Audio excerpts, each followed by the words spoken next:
అమరావతిలో land pooling scheme కింద భూములు ఇచ్చినటువంటి రైతులకి ఒక శుభవార్త. ఎందుకంటే ప్రభుత్వం ఇప్పటివరకు డెవలప్మెంట్ కింద తీసుకున్నటువంటి భూముల్లో ప్రభుత్వ భవనాల నిర్మాణాలపైన మాత్రమే ఫోకస్ పెట్టింది అనేటువంటి అభిప్రాయం ఉంది. అయితే ఇప్పుడు తాజాగా ఎల్పిఎస్ అంటే ల్యాండ్ పూలింగ్ స్కీమ్ కింద తీసుకున్నటువంటి రెసిడెన్షియల్ లేఅవుట్లో కూడా ఇన్ఫ్రాస్ట్రక్చర్ డెవలప్మెంట్ పైన రాష్ట్ర ప్రభుత్వం ఫోకస్ పెట్టింది. ఏపీసీఆర్డీఏ దీనికి సంబంధించి ముందస్తుగా సివరేజ్ ట్రీట్మెంట్ ప్లాంట్లని డెవలప్ చేసేటువంటి టెండర్లను ఫ్లోట్ చేసింది. ఈ నెలాఖరు లోపు అంటే 20వ తారీఖు లోపు దీనికి సంబంధించినటువంటి ప్రాసెస్ అంతా కంప్లీట్ అవుతుంది.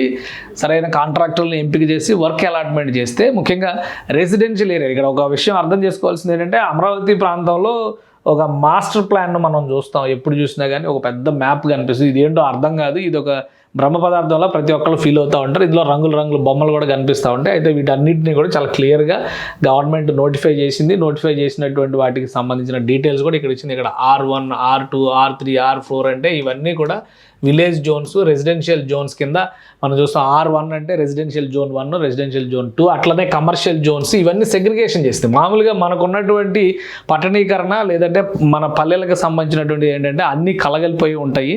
ఏది కమర్షియల్, ఏది నాన్ కమర్షియల్, ఏది అగ్రికల్చర్ అనేది క్లారిటీ ఉంటుంది. కానీ అమరావతిలో ఏంటంటే ప్లాన్డ్గా సిటీని డెవలప్ చేయాలనేటువంటి ఉద్దేశంతో రెసిడెన్షియల్ ఏరియాస్ని అలా అని చెప్పిన ఒక దగ్గర అందరూ రెసిడెన్షియల్ ఉంటారంటే పొరపాటు.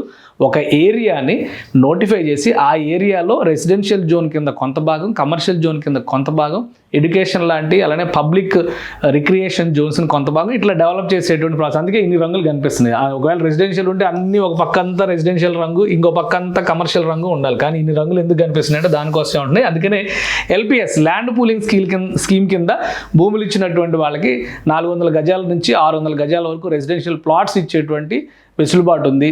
అంగీకరించినటువంటి అగ్రిమెంట్స్ ప్రకారం అనుసరించాల్సినటువంటి విధానం. అయితే ఆ ప్లేసెస్లో పబ్లిక్ ఎమ్యూనిటీస్, సివిక్ ఎమ్యూనిటీస్ కల్పించాల్సినటువంటి బాధ్యత రాష్ట్ర ప్రభుత్వానికి, ఏపీసీఆర్డీఏది, అమరావతి డెవలప్మెంట్ కార్పొరేషన్ది. సివిక్ ఎమ్యూనిటీస్ అంటే రహదారులు, మంచినీటి సౌకర్యం, విద్యుత్ లైన్లు, విద్యుత్ సౌకర్యం, డ్రైనేజ్ సౌకర్యం, వీటన్నిటినీ కూడా ఒక ప్లాన్డ్గా చేయాల్సి ఉంటుంది. అందులో భాగంగానే ఇప్పుడు రాష్ట్ర ప్రభుత్వం రెసిడెన్షియల్ జోన్స్లో అంటే ఎల్పిఎస్ లేఅవుట్లో వాటర్ ట్రీట్మెంట్, సివేజ్ ట్రీట్మెంట్కి సంబంధించి అంటే మురికి నీటి నిర్వహణకు సంబంధించినటువంటి ప్లాన్లు దాదాపు 760 కోట్ల రూపాయలతో టెండర్స్ని కాల్ఫర్ చేసింది. ఆ డీటెయిల్స్ ఒకసారి మనం చూద్దాం. మొత్తం ఈ జోన్స్ అన్నిటికీ సంబంధించినటువంటి డేటా ఇది. ప్రతి చోట కూడా ముందుగానే ప్లాన్ చేశారు. గతంలో ఇప్పుడు ఏంటంటే ప్రస్తుతం మనకున్నటువంటి ఏంటంటే ఆ సిటీలో ఉన్నటువంటి డంపింగ్ యార్డు, ఆ ఏరియాలో ఉన్నటువంటి చెత్త, చెదారం, డ్రైనేజీ అంతా ఒక దగ్గర పోగైతే దాన్ని ఎలా బాగు చేయాలని తర్వాత మనం ప్రణాళికలు చేస్తాం. కానీ వాటిని అలాట్మెంట్ చేసేటువంటి క్రమంలోనే ముందస్తుగానే ఈ జాగ్రత్తలను తీసుకుంటే అమరావతి ఒక గార్బేజ్ సిటీగా మారదు, మురికి కూపంగా ఉండదనే ఉద్దేశంతో రాష్ట్ర ప్రభుత్వం ఈ ప్రణాళికలో దీన్ని భాగం చేసింది.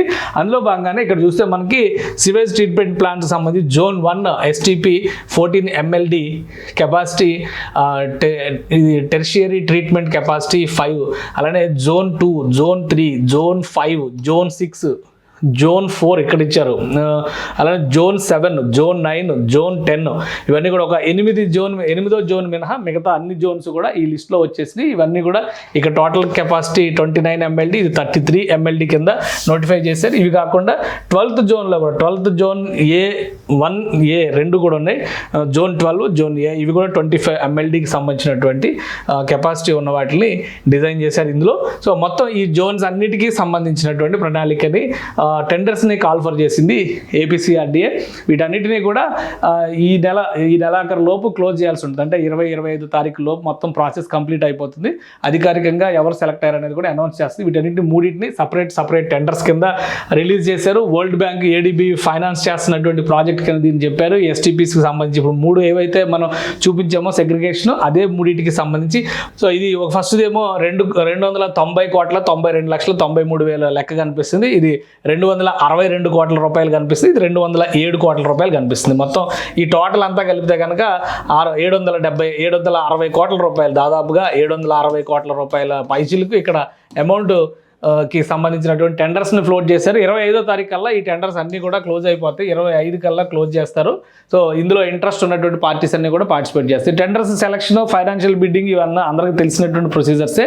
ఇవి కంప్లీట్ అయిన తర్వాత వర్క్ అలాట్మెంట్ జరుగుతుంది. అంటే బహుశా వచ్చే నెల మధ్యలోకి లేదా వచ్చే నెలాఖరులోపు ఈ ఎల్పిఎస్ లేఅవుట్లలో ఎస్టీపీలకు సంబంధించినటువంటి ఈ సివేజ్ ట్రీట్మెంట్ ప్లాంట్లకు సంబంధించినటువంటి పనులు మొదలవుతాయి. బహుశా వీటికి కూడా 18 నెలల సమయం నుంచి 18 నుంచి 24 నెలల సమయం ఇచ్చేటువంటి అవకాశం ఉంటుంది.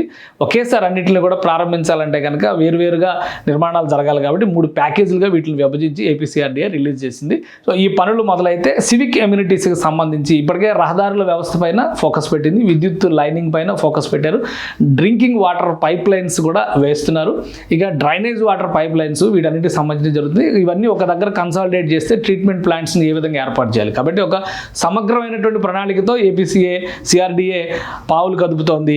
ఈ ట్రీట్మెంట్ ప్లాంట్లకు సంబంధించినటువంటి టెండర్స్ ఫైనల్ అయితే కనుక ఎల్పిఎస్ లేఅవుట్లకు సంబంధించినటువంటి పనులు మరింత వేగవంతం అయ్యేటువంటి అవకాశం ఉంది.